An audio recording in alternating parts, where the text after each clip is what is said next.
Anda kembali di berita utama bersama saya Jihan Novita. Saudara, sebuah takdir tragis merenggut paksa senyum dari keluarga seorang polisi bernama Aibda Iswandi. Di balik pintu sebuah indekos sederhana, kehidupan Aibda Iswandi seketika runtuh saat dua pilar cintanya, sang istri dan buah hati tercinta, menjadi korban kekejaman dari seorang pria misterius. Tragedi yang meninggalkan duka mendalam sekaligus memunculkan pertanyaan pilu terkait apa sebenarnya yang terjadi di balik sebuah kamar indekos di Nganjuk, Jawa Timur.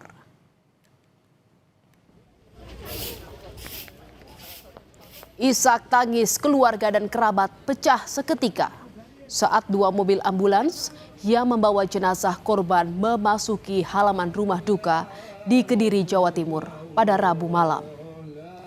Masih dengan seragam polisi lengkap, Aibda Iswandi hanya bisa terduduk lemas meratapi kepergian sang istri Elvi Nurhayati dan anak sulungnya Ika Eldianti. Duka dirasakan saat jenazah kedua korban tiba untuk dimakamkan. Ia tak menyangka kebersamaannya dengan istri dan anaknya harus berakhir dengan cara yang mengenaskan.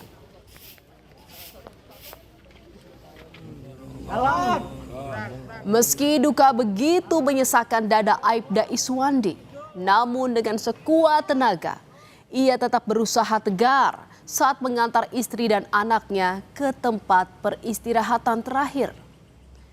Taburan kelopak mawar di atas pusara Elvi dan Ika menjadi tanda cinta dan persembahan terakhir dari Aibda Iswandi pada istri dan anaknya.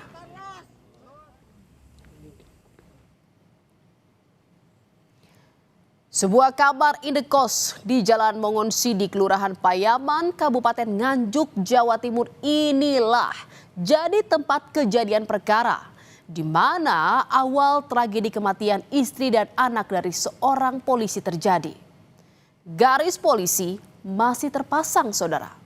Sisa-sisa barang yang gosong karena dibakar pelaku saat berusaha menghilangkan jejak juga masih terlihat.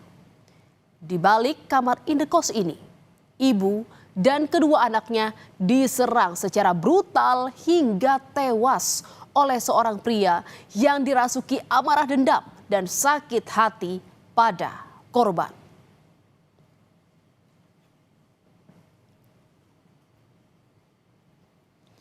Saudara, Selasa 25 November menjadi malam mencekam bagi Elvi Nurhayati dan dua anak perempuannya. Ketiganya tak menyangka kedatangan tamu tak diundang berujung tragedi, saudara. Pelaku seorang pria berinisial DS datang dan tiba-tiba menyerang Elvi dan dua anaknya secara membabi buta. Jeritan minta tolong dari ketiganya pun memecah keheningan malam, membangunkan penghuni indekos lain. Mendengar keributan ini, penghuni indekos lain berusaha mendekat ke kamar Elvi. Namun, pelaku malah mengancam dengan senjata tajam dan meminta penghuni indekos tak ikut campur. Nggak jelas.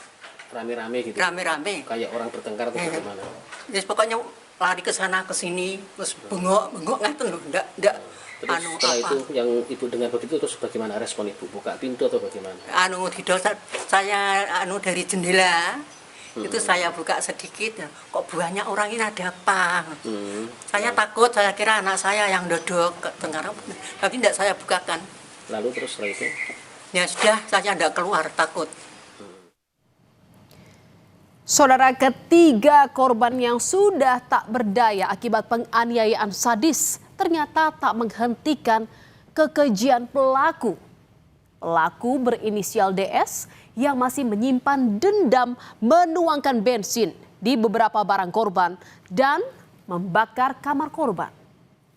Usai membakar kamar itu, pelaku pun melarikan diri, saudara.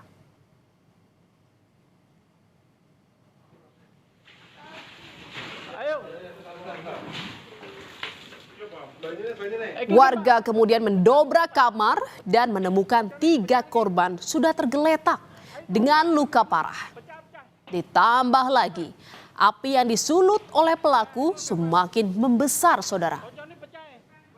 Khawatir kebakaran merembet ke bangunan indekos lain, penghuni indekos dibantu warga berbondong-bondong memadamkan api. Dan saat itu, warga mendapati kamar indekos sudah berantakan dan 2 korban sudah tergeletak tak bernyawa akibat luka parah karena penganiayaan pelaku.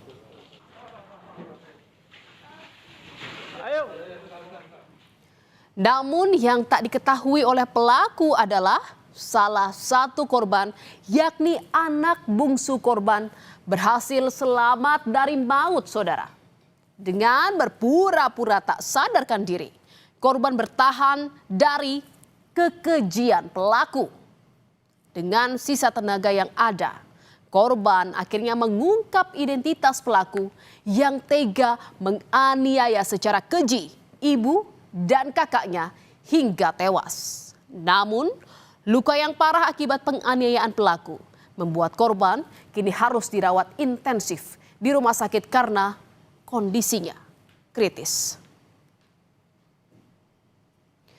Dan saudara, dari kesaksian penghuni indekos serta rekaman CCTV, identitas pelaku pembunuhan istri dan anak polisi akhirnya terungkap, saudara.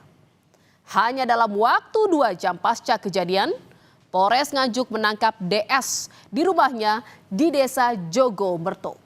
Dan saat ditangkap, pelaku mengaku semua perbuatannya. Polisi pun mendalami ada hubungan apa antara pelaku dan korban hingga terjadi penganiayaan yang berujung hilangnya nyawa istri dan anak polisi. Dan setelah diselidiki, saudara, terungkap motif pembunuhan yang dilakukan oleh pelaku karena latar dendam dan sakit hati pada istri polisi, saudara. Pelaku diduga adalah orang yang dikenal oleh korban. Karena tersulut amarah pada korban, itulah yang membawa pelaku nekat bertindak keji pada korban dan 2 anaknya. Pelaku ditangkap di rumahnya di Jogomerto. Nah, untuk motif sementara dari hasil pemeriksaan sedikit tadi dari penyidik yaitu sakit hati. Untuk selanjutnya akan didalami lebih lanjut. Saudara, tragedi keji yang berakar dari dendam dan sakit hati merenggut nyawa istri serta anak seorang anggota polisi. Kasus ini menjadi pengingat pilu bahwa emosi negatif yang tak terkendali dapat berujung pada tindakan brutal yang menghancurkan masa depan satu keluarga dan menyisakan duka mendalam yang tak terhingga bagi yang ditinggalkan.